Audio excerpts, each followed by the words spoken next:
Pushpa 2 trailer ಈಗಾಗಲೇ release ಆಗಿದ್ದು ಪ್ರೇಕ್ಷಕ ವರ್ಗದಿಂದ ಭರ್ಜರಿ ರೆಸ್ಪಾನ್ಸ್ ಪಡೆದುಕೊಳ್ತಿದೆ.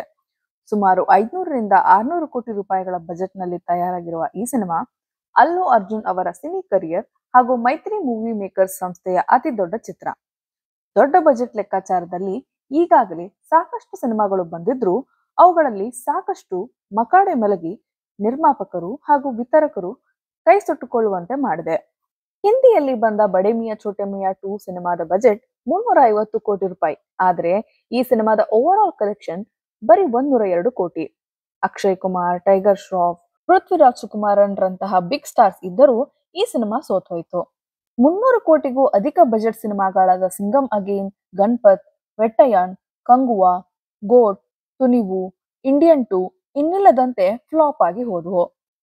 ಈ ರೀತಿಯ ಸಿನಿಮಾಗಳಿಗೆ ಹಣ ಹೂಡುವವರು ಕಾರ್ಪೊರೇಟ್ ಜಗತ್ತಿನವರು ಆಗಿರೋದ್ರಿಂದ ಎಷ್ಟೇ ಲಾಸ್ ಆದ್ರೂ ಇನ್ನೊಂದು ಬಿಸ್ನೆಸ್ ಅಲ್ಲಿ ಗಳಿಸ್ಕೊಳ್ತಾರೆ. ಇಲ್ಲಿ ನಿಜವಾಗಿಯೂ ಮೋಸ ಹೋಗೋದು ಯಾರು ಅಂದ್ರೆ ತಮ್ಮ ನೆಚ್ಚಿನ ನಟ ಅಥವಾ ನಟಿಯ ಸಿನಿಮಾ ನೋಡಲು ಬರುವಂತ ಫ್ಯಾನ್ಸ್ಗಳು ಹಾಗೂ ಒಳ್ಳೆಯ ಸಿನಿಮಾ ಅಂತ ನಂಬಿ ಟಿಕೆಟ್ ಕೊಳ್ಳುವಂತಹ ಪ್ರೇಕ್ಷಕ ವರ್ಗ. ಪುಷ್ಪಾ 2 ಚಿತ್ರತಂಡ ಹಲವಾರು ಬಾರಿ ತನ್ನ ರಿಲೀಸ್ ಡೇಟ್ ಗಳನ್ನ ಪೋಸ್ಟ್ಪೋನ್ ಮಾಡಿದ್ದಲ್ಲದೆ ಅದರ ಫೈನಲ್ ಪ್ರಾಡಕ್ಟ್ ವಿಷಯದಲ್ಲಿ ಅಷ್ಟೊಂದು ಸ್ಯಾಟಿಸ್ಫೈ ಆಗದ ನಿರ್ದೇಶಕ ಸುಕುಮಾರ್ ಎಷ್ಟೋ ಸೀನ್ ಗಳನ್ನ ರೀಶೂಟ್ ಮಾಡಿಸಿದಾರಂತೆ. ಆಕ್ಚುಲಿ ಸುಕುಮಾರ್ ತೆಗೆದುಕೊಂಡ ಈ ನಿರ್ಧಾರ ಸಿನಿಮಾ ಗೆಲ್ಲುವಲ್ಲಿ ವರ್ಕೌಟ್ ಆದ್ರೂ ಆಗಬಹುದು. ನಿರ್ದೇಶಕರಿಗಾಗಲಿ ಅಥವಾ ನಿರ್ಮಾಣ ಸಂಸ್ಥೆಗಾಗಲಿ ತಮ್ಮ ಸಿನಿಮಾದ ವಿಷಯದಲ್ಲಿ ಸ್ವಲ್ಪ ಪೇಷನ್ಸ್ ಮೇಂಟೈನ್ ಮಾಡಿಕೊಳ್ಳೋದು ತುಂಬಾ ಮುಖ್ಯ. ಈಗಿನ ಆಡಿಯನ್ಸ್ ಗಳಿಗೆ ಏನ್ ವರ್ಕ್ ಆಗುತ್ತೆ, ಏನ್ ವರ್ಕ್ ಆಗಲ್ಲ, ನಮ್ ಕತೆ ಈಗಾಗಲೇ ಬಂದಿರುವ ಸಿನಿಮಾಗಳಿಗಿಂತ ಹೇಗೆ ಡಿಫ್ರೆಂಟ್ ಇದೆ, ಒಂದೇ ಟೋನ್ ಅಲ್ಲಿ ಕತೆ ಸಾಗುತ್ತೋ ಅಥವಾ ಭರ್ಪೂರ್ ಪ್ಯಾಕೇಜ್ ರೀತಿ ಸಾಗುತ್ತೋ, ಈ ರೀತಿಯ ವಿಷಯಗಳನ್ನ ದೊಡ್ಡ ಬಜೆಟ್ ಇದ್ದಾಗ ಫಿಲ್ಮ್ ಮೇಕರ್ಸ್ ಮರ್ತು ಬಿಡುವ ಚಾನ್ಸಸ್ ಗಳೇ ಹೆಚ್ಚು. ಉದಾಹರಣೆಗೆ ಪ್ರಶಾಂತ್ ನೀಲ್ ಉಗ್ರಂ ಸಿನಿಮಾದಲ್ಲಿ ಹೊಸ ರೀತಿಯ ಡೈಲಾಗ್ ಗಳನ್ನ ಅಷ್ಟೇ ಮಾಸ್ ಆದ ಆಕ್ಷನ್ ಸೀಕ್ವೆನ್ಸ್ ಮೂಲಕ ಪ್ರೇಕ್ಷಕರ ಮುಂದಿಟ್ಟಿದ್ರು. ಉಗ್ರಂ ರೀತಿಯಲ್ಲೇ ಇರೋ ಸಲಾರ್ ಸಿನಿಮಾದಲ್ಲಿ ನೀಲ್ ಯಾಕೋ ಈ ಅಂಶಗಳನ್ನ ಬದಿಗಿಟ್ಟು ಪ್ರಭಾಸ್ ಅವರ ರೆಬಲ್ ಸ್ವಾಗ್ ನ ರೀಕ್ರಿಯೇಟ್ ಮಾಡಿದ್ರು. ಇದು ತಕ್ಕ ಮಟ್ಟಿಗೆ ವರ್ಕೌಟ್ ಆದ್ರೂ ಸಣ್ಣ ಬಜೆಟ್ ನ ಉಗ್ರಂ ಮೀರಿಸುವ ರೀತಿ ಏನಿರ್ಲಿಲ್ಲ. ಇದೇ ಪ್ರಶಾಂತ್ ನೀಲ್ ಕೆಜಿಎಫ್ ಚಾಪ್ಟರ್ 2 ಮೂಲಕ ಹೊಸ ದಾಖಲೆಯನ್ನ ಕ್ರಿಯೇಟ್ ಮಾಡಿದ್ರು.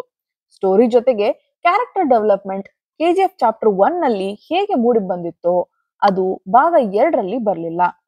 Happy birthday to you scene ಇಂದ ಶುರುವಾಗುವ ಎಲಿವೇಶನ್ಸ್ ಗಳು ಗರುಡನ ಕೊಲ್ಲುವ ಸೀನ್ ವರೆಗೆ ಕತೆ ಹೊಂದ್ಕೊಂಡೇ ಬಂದಿದ್ವು.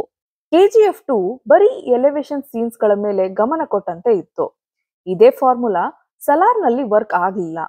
ಸಲಾರ್ ನಲ್ಲಿ ಅರ್ಧ ಉಗ್ರಂ ಕಥೆಯನ್ನ ಬರೀ ಪ್ರಭಾಸ್ ಸ್ವಾಗ್ ಹಾಗೂ ಎಲಿವೇಶನ್ಸ್ ಗಳಿಗೆ ಸೀಮಿತಗೊಳಿಸಿ ಸೀಕ್ವೆಲ್ ಗೋಸ್ಕರ ಕತೆ ಜೊತೆಗೆ ಕಾಂಪ್ರಮೈಸ್ ಮಾಡ್ಕೊಂಡಿದ್ರು ಅನಿಸ್ತು.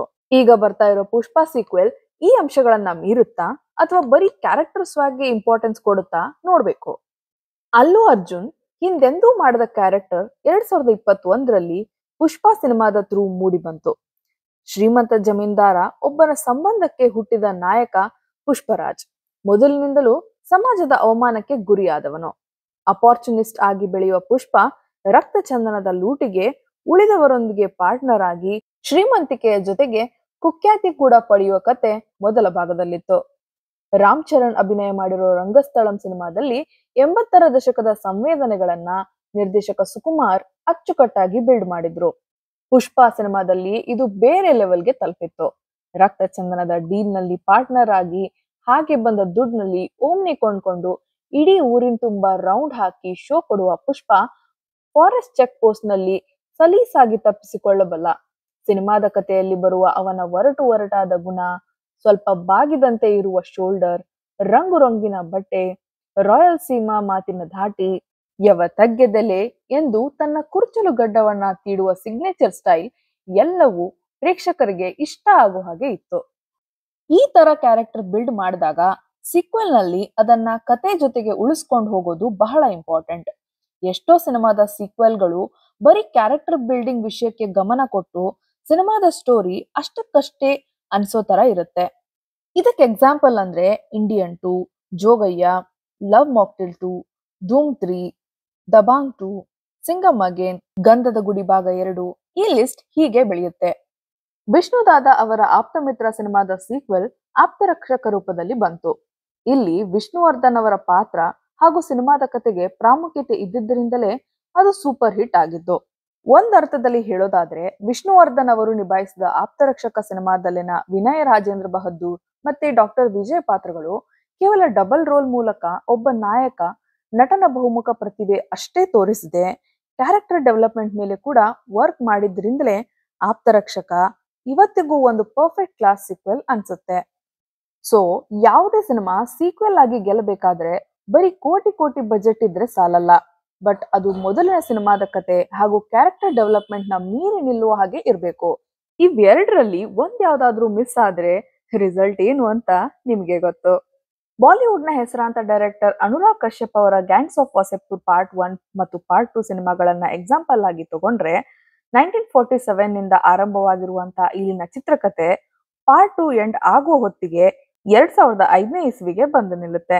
1947ರಿಂದ 2005ರವರೆಗೆ ಬಿಹಾರದ ಒಂದು ಗ್ಯಾಂಗ್ಸ್ಟರ್ ಕುಟುಂಬದಲ್ಲಿ ಏನೇನೆಲ್ಲ ಬದಲಾವಣೆ ಆಯಿತು, ಇದರಿಂದ ವಾಸೆಪುರ್ ಎಂಬ ಊರಿನಲ್ಲಿ ಆದ ಬದಲಾವಣೆಗಳು ಏನು ಎಂಬುದನ್ನ ಭಾರತದ ಸಿನಿಪ್ರಿಯರು ಹಿಂದೆಂದೂ ಕಾಣದ ರೀತಿಯಲ್ಲಿ ಸಿನಿಮಾ ಮಾಡಿದ್ರು ನಿರ್ದೇಶಕ ಅನುರಾಗ್ ಕಶ್ಯಪ್. ಪಾರ್ಟ್ 1 ನಲ್ಲಿ ಬರುವ ಸಣ್ಣ ಸಣ್ಣ ಪಾತ್ರಗಳು ಪಾರ್ಟ್ 2 ನಲ್ಲಿ ಬಹಳ ಮಹತ್ವ ಪಡೆದುಕೊಂಡು ಆಡಿಯನ್ಸ್ ಗಳ ಎಕ್ಸ್ಪೆಕ್ಟೇಷನ್ಸ್ ಗಳನ್ನೇ ಮೀರಿ ನಿಂತ ತಾಕತ್ತು ಗ್ಯಾಂಗ್ಸ್ ಆಫ್ ವಾಸೆಪುರ್ ಸಿನಿಮಾದ್ದು. ಕ್ಯಾರೆಕ್ಟರ್ ಬಿಲ್ಡಿಂಗ್ ಹಾಗೂ ಕತೆಗೆ ಇಲ್ಲಿ ಫುಲ್ ಮಾರ್ಕ್ಸ್. ಇಂದು ಮಿಷನ್ ಇಂಪಾಸಿಬಲ್ ಸಿನಿಮಾಗಳಿಂದ ಸಖತ್ ಸೌಂಡ್ ಮಾಡಿರುವ ಟಾಮ್ ಕ್ರೂಸ್ 1987ರಲ್ಲಿ ಟಾಪ್ ಗನ್ ಎಂಬ ಏರ್ ಫೋರ್ಸ್ಗೆ ಸಂಬಂಧಿಸಿದ ಆಕ್ಷನ್ ಸಿನಿಮಾದಲ್ಲಿ ನಟಿಸಿದ್ರು. ಈ ಸಿನಿಮಾದ ಸೀಕ್ವೆಲ್ ಬಂದಿದ್ದು ಬರೋಬ್ಬರಿ 34 ವರ್ಷಗಳ ನಂತರ, ಅಂದ್ರೆ 2021ರಲ್ಲಿ ಟಾಮ್ ಕ್ರೂಸ್ ಅವರೇ ನಾಯಕರಾಗಿರ್ತಕ್ಕಂತಹ ಟಾಪ್ ಗನ್ ಮ್ಯಾವ್ರಿಕ್ ಸಿನಿಮಾದ ಮೂಲಕ. ಹಳೆಯ ಸಿನಿಪ್ರಿಯರಿಂದ ಹಿಡಿದು ಹೊಸಬರಿಗೂ ಇಷ್ಟವಾದ ಈ ಸೀಕ್ವೆಲ್ ಮೊದಲ ಭಾಗವನ್ನ ಮೀರಿ ನಿಲ್ಲೋದರ ಜೊತೆಗೆ ನಿರೀಕ್ಷೆಗೂ ಮೀರಿ ಯಶಸ್ವಿಯಾಗಿತ್ತು. ತನ್ನ ನೆಲವನ್ನ ಬಿಟ್ಟು ಬಿಹಾರದಲ್ಲಿ ಟ್ರೇಲರ್ ಲಾಂಚ್ ಇವೆಂಟ್ ಇಟ್ಟುಕೊಂಡಿದ್ದ ಪುಷ್ಪಾ ತಂಡದ ನಿರ್ಧಾರವನ್ನ ಸ್ಮಾರ್ಟ್ ಮೂವ್ ಅಂತ ಕರೀತಾರೆ ಸಿನಿಮಾ ಪಂಡಿತರು. 2021ರ ಪುಷ್ಪಾ ದಿ ರೈಸ್ ಸಿನಿಮಾ ದಕ್ಷಿಣದಲ್ಲಿ ಅಷ್ಟೊಂದು ಸೌಂಡ್ ಮಾಡದಿದ್ರೂ ಉತ್ತರ ಭಾಗದಲ್ಲೇ ಹೆಚ್ಚು ಜನಪ್ರಿಯವಾಗಿತ್ತು. ಮೊದಲ ಭಾಗದ ರಿಲೀಸ್ಗೂ ಮೊದಲು ಈ ಸಿನಿಮಾದ ಫ್ಯಾನ್ಸ್ಗಳು 100 kgf is equal to 1 Pushpa ಅನ್ನೋಕೆ ಶುರು ಮಾಡಿದ್ರು. ಸಿನಿಮಾ ರಿಲೀಸ್ ಆಗಿ ಅದರಲ್ಲಿ ಬರುವ ಡ್ಯಾಮ್ ಮೂಲಕ ರಕ್ತ ಚಂದನದ ದಿಮ್ಮಿಗಳನ್ನ ಸಾಗಿಸುವ scene 100 kgf is equal to 1 Pushpa ಅಂದವರನ್ನ ನಗೆ ಪಾಟಲ್ಗೆ ಈಡ್ ಮಾಡಿದ್ದಂತೂ ನಿಜ. ಯಾಕೋ ಇದರ ಮೇಕರ್ಸ್ಗಳು ಸೀಕ್ವೆಲ್ ಮಾಡೋದಕ್ಕೋಸ್ಕರನೇ ಮೊದಲ ಸಿನಿಮಾ ಮಾಡಿದ್ದಾಗಿತ್ತು. ಕೆಲ ತಿಂಗಳ ಹಿಂದೆ ಪುಷ್ಪಾ ಚಿತ್ರತಂಡ ರಿಲೀಸ್ ಮಾಡಿರ್ತಕ್ಕಂಥ ವೇರ್ ಇಸ್ ಪುಷ್ಪಾ ಎಂಬ ಸಿನಿಮಾದ ವಿಡಿಯೋ ಅಷ್ಟೇನು ಇಂಪ್ರೆಸಿವ್ ಆಗಿರ್ಲಿಲ್ಲ. ಈಗಾದ್ರೂ ಪುಷ್ಪಾ ತನ್ನ ಸೀಕ್ವೆಲ್ ಮೂಲಕ ಬರೀ ಒಂದು KGF ಹತ್ರ ಬಂದು ನಿಲ್ಲುತ್ತಾ ಕಾದ್ ನೋಡ್ಬೇಕಾಗಿದೆ. 2 ತಿಂಗಳ ಹಿಂದೆ ಶುರುವಾದಂತಹ ದ ಮೂವಿ ಟ್ರಕ್ಗೆ ನೀವು ನೀಡುತ್ತಿರುವಂತಹ ಪ್ರೀತಿ ಅಪಾರವಾದದ್ದು. ಹೀಗೆ ನಿಮ್ಮಿಷ್ಟವಾದಂತಹ ಸಿನಿಮಾಗಳ ಅನಾಲಿಸಿಸ್ ಗಳನ್ನ ನಾವು ಕೊಡ್ತೀವಿ. ನಿಮ್ಮಿಷ್ಟದ ಸಿನಿಮಾದ ಹೆಸರುಗಳನ್ನ ಕಮೆಂಟ್ ಸೆಕ್ಷನ್ ಅಲ್ಲಿ ತಿಳಿಸಿ. ಇದೇ ರೀತಿಯ ಸಿನಿಮಾ ಅನಾಲಿಸಿಸ್, ಹೊಸ ಚಿತ್ರಗಳ ರಿವ್ಯೂ ಹಾಗೂ ಸಿನಿಮಾಗೆ ಸಂಬಂಧಿತ ಹೆಚ್ಚು ಅಪ್ಡೇಟ್ಸ್ ಗಳಿಗಾಗಿ the movie truck YouTube channel ಅನ್ನ ಸಬ್ಸ್ಕ್ರೈಬ್ ಆಗಿ ಹಾಗೂ ಪಕ್ಕದಲ್ಲಿರೋ ಬೆಲ್ ಐಕಾನ್ ಅನ್ನ ಪ್ರೆಸ್ ಮಾಡಿ.